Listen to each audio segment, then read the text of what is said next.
So, certain types of philosophies,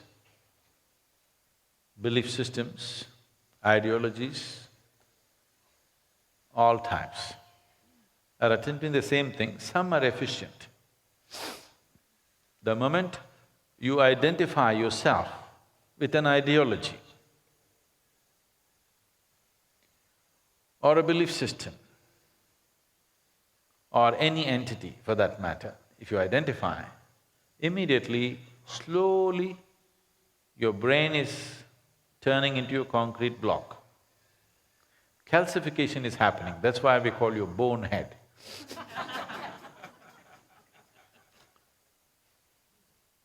It is happening. How efficiently it happens depends on the efficiency of the preacher or the teacher or whoever who works on you. If he is very efficient, you will be a solid block, where nothing goes in, nothing goes out. You are hurtling yourself through the world, it doesn't matter what's happening to everybody else around you. If they have not worked upon you very efficiently, you will be little confused, wondering, is this okay, not okay? They are not wondering, unfortunately. They're dead clear. A group of terrorists hijacked the airplanes and did whatever they did.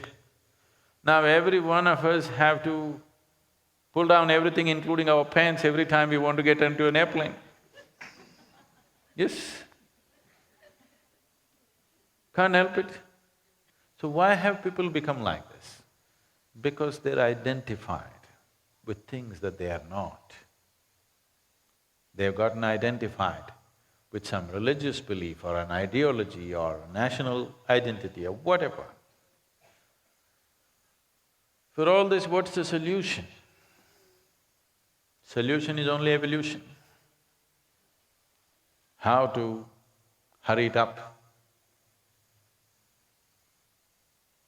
We have to put them through a spiritual process. A spiritual process means must be understood, something beyond physicality must be brought into their lives. Why is it so important to bring something beyond physicality into one's life? Because physical means boundary. Beyond physical means no boundary. So you need to understand, somebody wants to shoot you, somebody wants to bomb you, somebody wants to pull your hair, somebody wants to do something, all this is just breaching of boundaries, isn't it? Yes? Essentially breaching of boundaries. Wanting to breach somebody's boundary or you feeling that somebody is breaching your boundary is both only because our identification with the physical is too strong. We are not conducting the physical as a tool, we are conducting it as ourselves.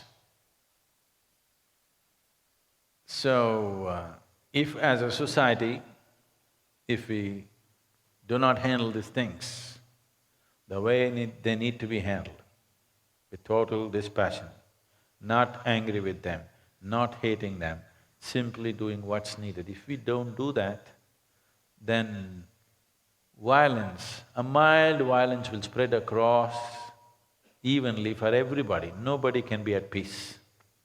It'll happen to the whole humanity. Now it's happening only to those who want to fly. It's not far away. If you want to drive a car, suppose boom, boom, boom, 5 cars explode tomorrow, every car will be stopped and checked.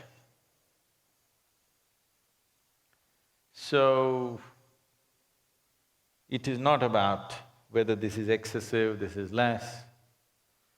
Every society has to constantly strive to keep it down to whatever extent possible. Above all, we must be on another level constantly striving to create human beings whose presence brings peace. We need to create people who will generate a certain level of friction-free existence within yourself. If there is no friction within yourself, the chances of you getting into friction with somebody is minimized, it's not gone. Do not have a fairy tale-ish mind, thinking it's all gone, everything is fantastic. No, it's not gone, it's minimized.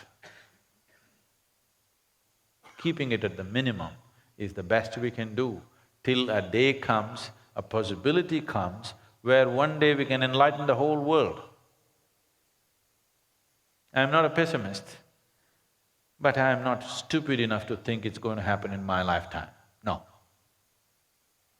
I'm just thinking, even if a few hundred people blossom, fantastic, because they will multiply it further.